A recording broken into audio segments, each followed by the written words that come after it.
From the Fever to the Pacers, Scott Agness here at Kia Center in Orlando. I started the day with Caitlin Clark over in Bel Air, Florida, and tonight was able to be in the house as the Pacers lost to the Magic, playing the third time in 8 games. Can they play someone else?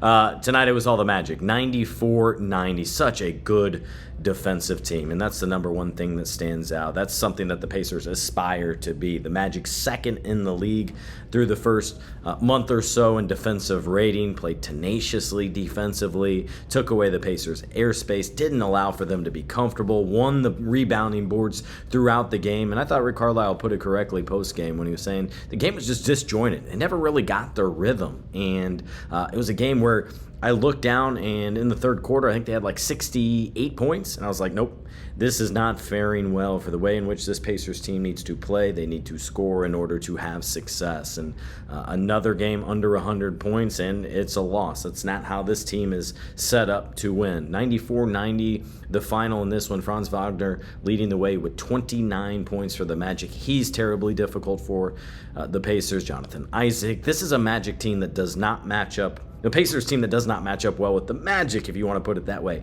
due to their size, their length, their athleticism. It's something, in fact, I believe the Pacers need to aspire and be constructed more geared towards that. It's more of a modern roster with so many of those bigs out on the perimeter. I think that's probably a big reason why we saw Jarris Walker close the game rather than Ben Shepherd, who started the game. Now, of course, the Pacers are still without Aaron Nesmith. Don't expect him back for several more weeks, at least a couple more weeks for Andrew Nembhard as they try to get a better feel for his tendonitis in his knee and allow him time off. But I can tell you, pre-game, he still went through a workout, was out on the court with assistant coach Jenny Busick probably for 25 minutes. Getting a workout in did not show like he was favoring it at all.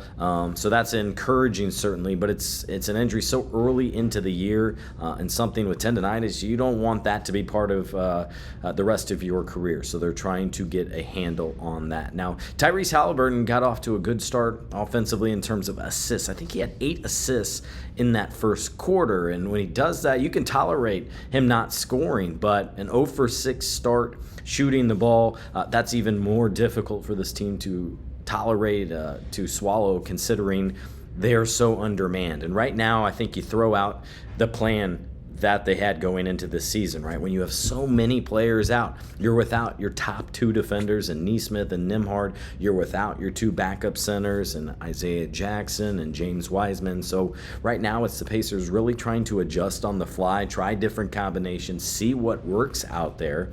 And one thing that did certainly, at least in the first half, was rookie Johnny Furphy. This is a guy who would not be getting minutes. He would not be in the rotation right now, except circumstances have created that, and he's part of that basically 9-man rotation that Rick Carlisle is playing. Went out there and goes 0 for 7 in his previous 3 appearances with the Pacers, playing spot minutes. Tonight, he scored his first career point, so game ball for Johnny Furphy as the Pacers return home to Indiana. The challenge, of course, is that's in a losing effort, and so that ball I don't think quite means as much for him, but memorable play, I will say, for him to score his first points, created a steal, sprinted down the floor, and got a transition dunk there, and that's a memorable one. Sometimes it's coming at the free throw line, maybe it's a layup. I think a nice dunk on the road coming from what you did on the defensive end has to make it a little bit more special for him. Enrique Freeman, we saw come off the bench, got 2 minutes out there. I think you need a little bit more.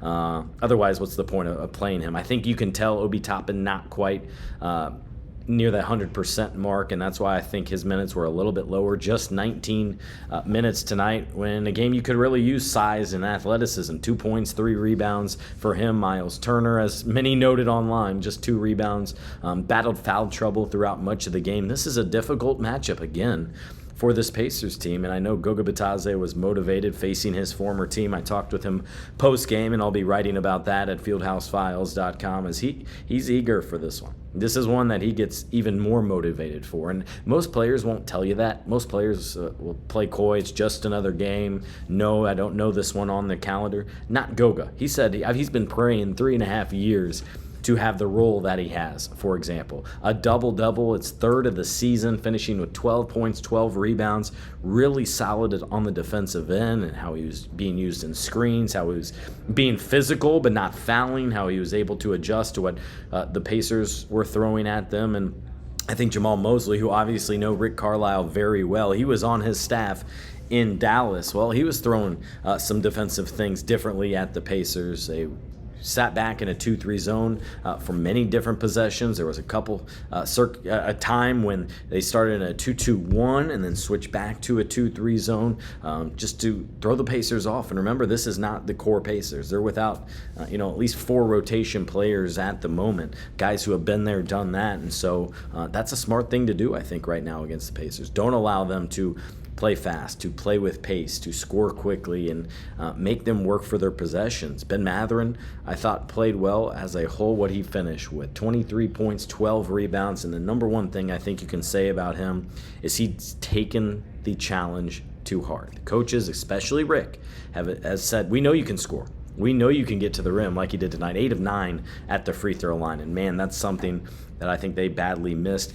Last year in the postseason, they could have really used a guy that could attack, create off the dribble, and get to the free throw line during their run to the Eastern Conference Finals. But nonetheless, he had that shoulder injury, came back probably a month and a half ahead of time, well ahead of schedule, motivated to do so, and now he's not just scoring but producing double-doubles. Tonight, his third of the season already in just 11 games. But the Pacers suffering the loss, dropping below 500 now at 5-6. They've lost 2 of their 3 matchups this season to the Orlando Magic, and now return home for a weekend series against the Miami Heat. Friday's game at Gainbridge Fieldhouse. It'll be played on the new special court for the in-season tournament. No, I'm not a fan, and that's just a blanket statement. I'm more of a traditionalist. I like the hardwood color. I do not like colors. I do not like slogans or any of that across the court. No, I like the simplicity and traditionalist. But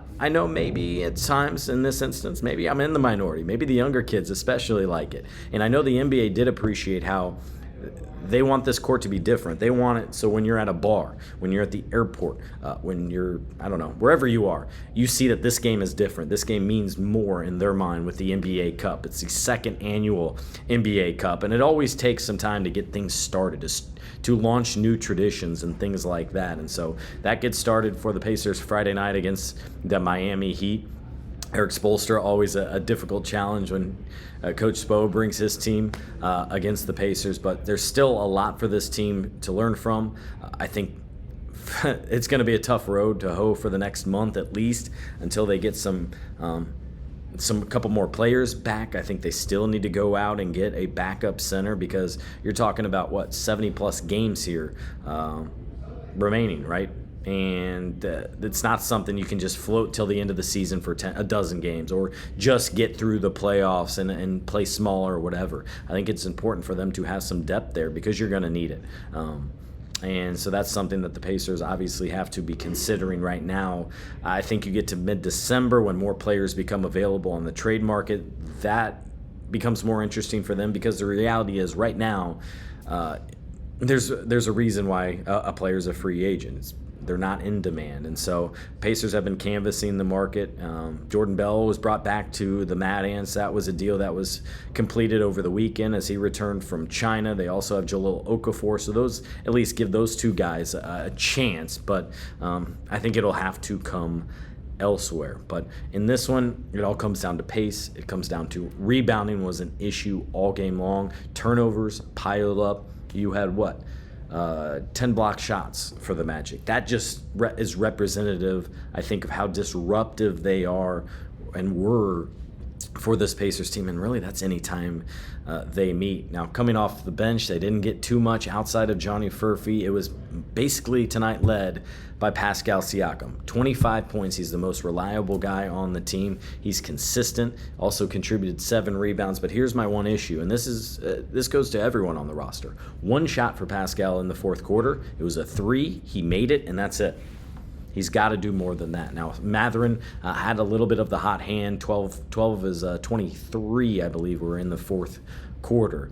And man, that run in the start of the fourth quarter was tough. I think they had at least 3 reserves, maybe 4 on the court. It was 10-0 run, then 17-4 after the starters were put back in. I think it grew to 20-6, and then it was just uphill the rest of the way as the Pacers lose in this one on Wednesday night, 94-90. This team's just not going to win many games when they're below 100 points. The Magic improved to, I think, a 5-0 this season when holding opponents below 100 points. They're the second best defense for a reason. Coach Carlisle previewed that going into this game, and we saw it again come to fruition against the Pacers here on Wednesday night. So great to be at this game at the Kia Center. I still call it the Amway Center. And the other notable thing to me, and recording this in the media room because they're quickly turning over the court and getting ready for, I think, a hockey game coming up tomorrow. But this is where, go back a decade. Now I'm dating myself, but go back a decade. This is where the Pacers played Summer League.